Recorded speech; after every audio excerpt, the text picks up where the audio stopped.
So, as you can see, we have more cars out on track. The sun just trying to get through and burst through the clouds in the background there here at VIR. Jonathan Green here, bringing you the action from SVRA, the Haycock Classic Gold Cup, live from VIR. And Ben Sissel alongside me, and looking forward to this. We've got a real interesting group. Look at that.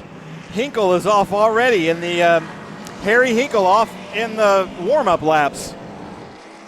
Well, and it's wet out there, too. It is. Well, let me go through the grid real quick. Tony Ave out there in the TA car.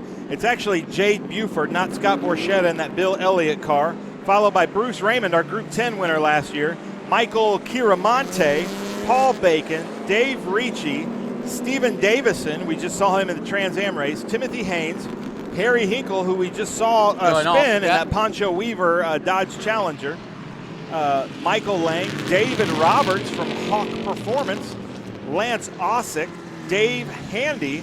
I didn't see Dave, but hopefully he's out there in the Fluff Daddy stock car. Larry Hoopa, Travis Engen out there again in that Group 11 car. Jack Finch, John Cloud, NASCAR Hall of Famer Ray Evernham.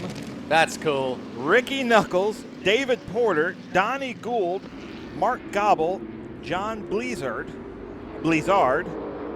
Mark Sharon, and Samuel LeCompte. So it's a pretty big field. Right now we've got 25 cars. This is Group 10 and 11, and we also have some International GT cars sprinkled in there. Yeah, this is a really interesting field of cars, and looking forward to seeing how these guys run here, especially as we've got some of the guys that look after some of the current TA and TA2 cars, like Tony Ave. So there's Travis Engen right there in that Audi R8. I don't like the fact that he's starting so far back because that just kind of makes it dangerous for everybody. So look for he and David Porter. They just didn't want to qualify in the rain, which is totally understandable in those cars. Look for them to really pull out and just kind of take over this race. And Scott, just because he's busy doing, well, he's doing SVRA, but he's also doing TA2, so he's a busy no, it's boy. Actually cooler. Jade Buford is Scott's sponsored NASCAR driver. Jade has been driving for Scott in all the NASCAR road races in the Xfinity Series. Okay. So he's given Jade some more experience in a fairly recent stock car that was a Bill Elliott road racing car. Oh, that's a cool moment. Very cool. So as you can see, the Maserati that leads this pack will now take the lights off and peel off into the pit lane at the end of Roller Coaster and Hog Pen. And then we'll go racing. And that Bill Elliott number 9 looking rather nice indeed. And look at that Mountain Dew. That's from like the Tommy Kendall, Dorsey Schrader era right there of Trans Am. Tony Ave's in that car. Tony Ave's a champion in Trans Am, snowmobiles, SCCA, so look for him to be giving us some schooling here.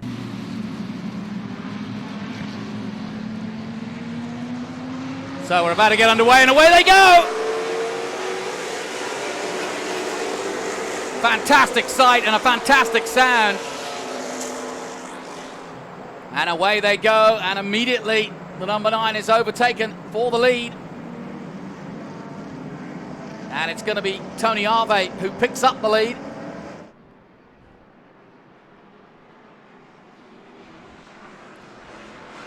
And that fantastic roar. We're in the crow's nest, so we're getting complete surround sound here. Mustang in 3rd position. Aston Martin's there. Talk about a mixed group of cars right here. Yeah, I noticed the Peugeot about to come into shot now. That's a really interesting car. Yeah. So that's David Porter. We just saw him in that beautiful red Lotus Cortina. And now he's out there in the Peugeot. And that was John Blizzard right there with International GT in our Group 10 GT class in that Porsche Cup car. And again, how do you decide the groups? Just again, it's the more. On this one, we only have 2 Group 11 cars, those 2 LMP cars. Actually, there's a few Group 11. Some of those Corvettes are categorized as that. But it's based on lap time, safety, and then time allotted that we have in the day. Normally SVRA doesn't like to put those cars on track together, but it's the only option because there's only so much daylight. Yeah, and the point is you want them to run well, you want them to run fairly, but you also want to give them a competitive chance and make sure that they can get some racing in. You don't want a car that is so much faster or so much different than the other cars that they can actually have a decent race together. I agree, but personally, even though they didn't qualify for safety, I think I would have put the 2 LMP cars out front. Okay, fair enough. They'll get a chance to come through. No comment from Ken Fangler from International GT behind us that's going to join us here in the booth because he's got some racers with him. Well, we saw the International GTs out this morning. They look great, really good. It's the best racing. It was so much fun to watch, and he had a great outcome in his morning racing. But look at this. We've got a lot of stock cars, some TA2 cars. We got Breathless Racing. Beautiful car with John Cloud right there. There's Ray Evernham in that in the blue GT1 Corvette. And, you know, the cool thing about Ray Evernham, Hall of Famer, NASCAR, Jeff Gordon's crew chief in the Jeff Gordon heydays. He's starting his own series, SRX, with Tony Stewart. He's just out here to have fun. He loves racing. He's really trying to get in the discipline of road racing. He brought Scott Borchetta to SVRA and Trans Am, and he just wants to be out here to have a good time in the social aspect as Travis Engen gets forced out because he can't see. Those cars are really hard to see in. That's the 789 going out, the Porsche. Why is 6 afraid of 7? Because 789. Yep. Look at that wing. That's a big old wing, isn't it? It's got wing extensions. Yeah. You have to go to the hairdresser to go there. Still didn't stop him from going off track, though. No. It's the front wing, I guess. Yeah. So we're underway here. And I'm glad to say conditions are a lot better than they were. It may look a bit dreary out there in terms of sunlight, but compared to what we've had in the last 48 hours here, this is a joy. Look at this car here, this Porsche, silver Porsche of Bill Riddell coming through there. If you ever get a chance to come to one of our races at International GT, really get up close to that car. Beautiful car. As now it looks like the Trans Am cars are coming by, followed by the stock cars right there. It's a really neat field to watch. That was Samuel Lecomte right there in the old stock car. And a lot of these stock cars were set up for road racing, and some of the guys buy oval cars and then reset them up for road racing. So Tony Arve leading, as we mentioned earlier. Borchetta not taking part. It's Jay Buford, actually, who's at the wheel of the second place number 9 Bill Elliott car. Bruce Raymond in third position.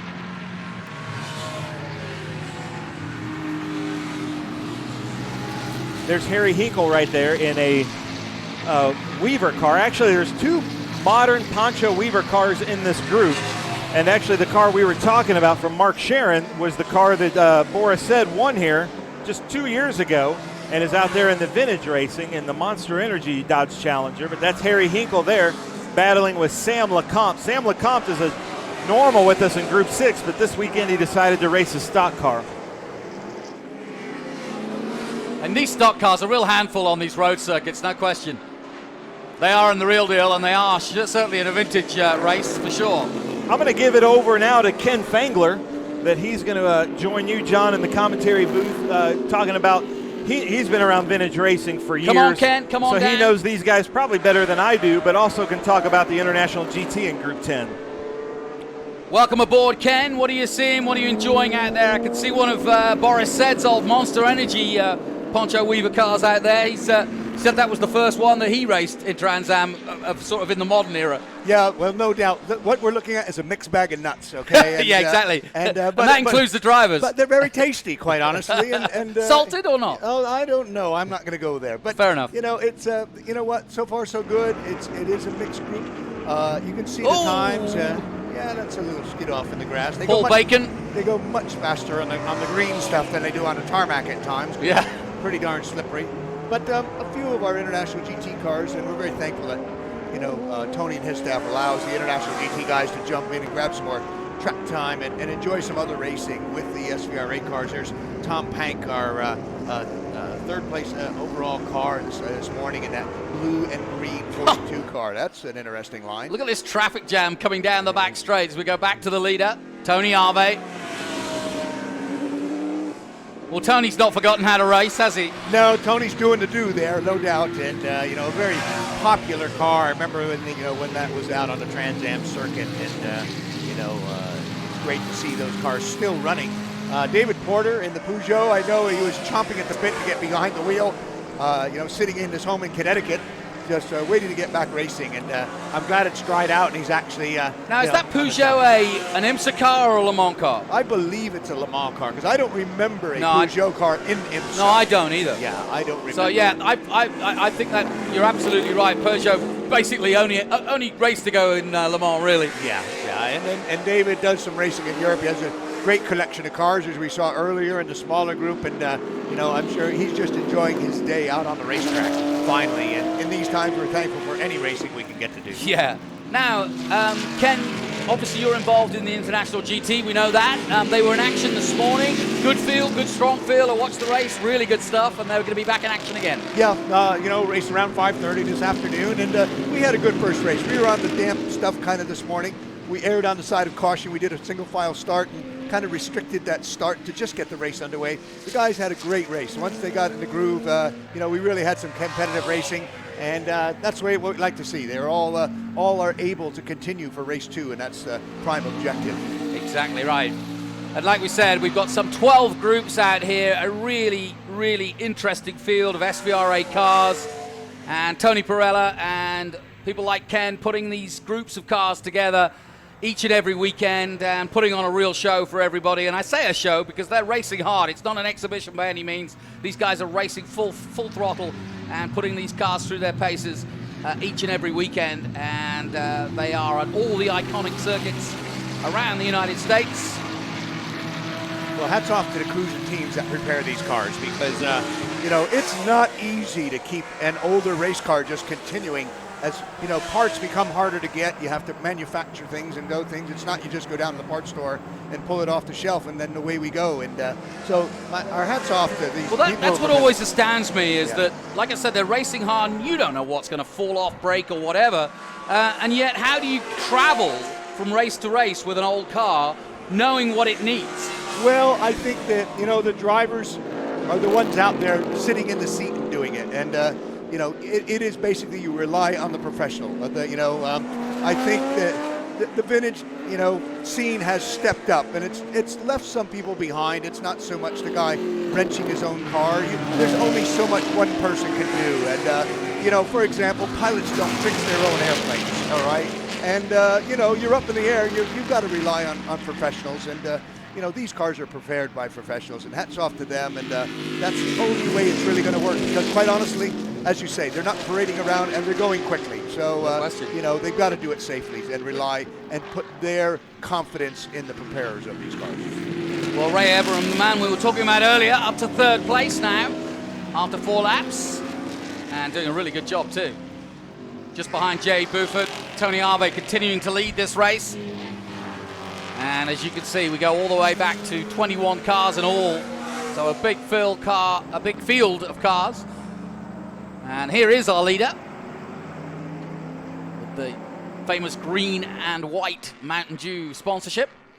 Yeah, I think I remember that as a Tommy Kendall car. And yep. There was a gentleman out of Orlando who was a grocery distributor, and he was able to twist the arm of the likes of the soft drink manufacturers to get a little shelf money to put on the side of the race car. John, and it'll come to me, but that was a great time when those cars are out there, as it is now. We talk about the good old days, but I got to say, John Cleggett and his group of Trans Am, the good old days are now in Trans Am. Yeah, they are. It's a great show, great field of cars. Oh, that's not what we want to see at all. A car in flames, and it's the 24. And let's hope. I think that'll burn out. I think that's exhaust. Yeah, that's okay. Yeah. Burn coming out the side exhaust. Good for a barbecue. Forgot the marshmallows and the weenies, but yeah, that was coming out the side exhaust. So I guess a lot of fuel dumped into the system. And that was Ray Everingham, who was up to 3rd place. So real shame for him. Well, but no, he's reignited it. Yeah, really. You'd think he'd had sponsorship from Bic or a lighter manufacturer. He's trying to get it going again. That's why. He's refiring it himself. Well, he has no shortage of fuel in that system, I'd say. No. No doubt about that. The only thing he was missing was the charcoal briquettes. That's about it. Well, it's a good place for a barbecue. Yeah. So you're listening and watching SVRA from Virginia International Raceway. And we've got a real classic field of, varying cars from Porsche that you're looking at now to this particular GT40? GT40, yeah. With a real modern scheme on. It's rare to see one with a modern scheme like that. Well, that's a modern car. There you go. That's the last generation of the Ford GT. And that car has been running for years in vintage, but that's the last generation, so of about 10 years ago. That's before the last iteration for the special, yeah. right? Right, exactly. To be continued. To be continued. They might yeah, say. we got one of those in Austin, one of the sort of like speciality one. I call them speciality, but they only made 50 or so, and they were like you had to bid to get one. Yeah. Whereas these were actual production cars. These were production cars, and and it's amazing. They sat for the longest time on the resale market and the auction market at about 130 to 170,000 forever, and I didn't quite understand it. They hardly bumped off to what they sold for new, and then all of a sudden the cars just launched into the 350, especially if it was a Gulf livery car, 350 to 450, and now with the new car out, there's no doubt the cars are in that $400,000 to $500,000 range. But they sat forever. It was one of the best bargains going out there. If you wanted a limited production exotic made by Ford, a tribute car, so to speak, modern running gear, for $130,000 to $160,000, you could have had one. Yeah, and I'm sure the movie didn't do him any harm. Well, that came later, and certainly, no doubt, that made things everyone famous, so to speak. So final lap then of this particular race. More to come from VIR. And we've had fire and flame and some good racing. Yeah, a little bit of fire and rain, as they might say. Exactly. We've had that this weekend. No question about it. And here comes Tony Harvey leading the way, still passing cars as he comes down roller coaster. Coming towards the checkered flag. This is the final lap then. Tony Harvey, team owner now, of course, and continuing to race his team in Trans Am, takes the checkered flag and wins here at VIR. Another win for the Mountain Dew car. Coming across the line in second place, Jay Buford in the number 9. And it looks as though David Porter will take third place, and Ray Everingham, having gone up in flames just slightly anyway from the exhaust and pulling out and onto the grass while he was challenging for third place. But John Cloud making it up to fourth ahead of Travis Engen. Well done to Tony Harvey in the number 16 NASCAR. And the LMP1 cars also scything their way through the fields. A little bit more power, a little bit more pace, but a very good display. Who's your favorite for the International GT then? I'll tell you what, there's a lot of surprises. There was this morning. Shannon Henford is a rookie, new with IGT, okay?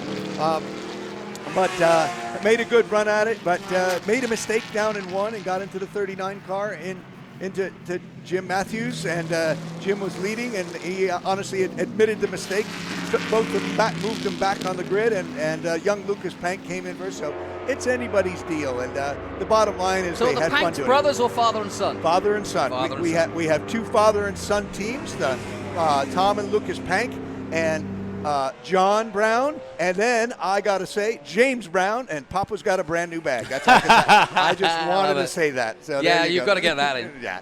So, well, anyway, thank you very much. Thank you very much, Ken, for filling in. I gave Ben a break here, but thank you again to SVRA, the staff, for inviting International GT and allowing him to run in Group 10 and be part of the show, and also for all the corner workers and staff here at VIR that, hey, when people are sitting home still figuring out how they're going to get back on track, we're on track. So I love it. So great to see you, and thanks, and we look forward to the rest of the weekend. Thank you, Ken. Appreciate it. Tony Harvey then with the Ford Mustang takes the win here in Group 10 ahead of Jay Buford. David Porter in third position. Travis Engen, John Cloud, Bruce Raymond, Bill Riddell, Jack Finch, Dave Rishi in ninth position, and Tom Pank, the man we were just talking about, in the top 10 for the Haycock Classic Gold Cup historic race for Groups 10 and 11 in their first race of the weekend.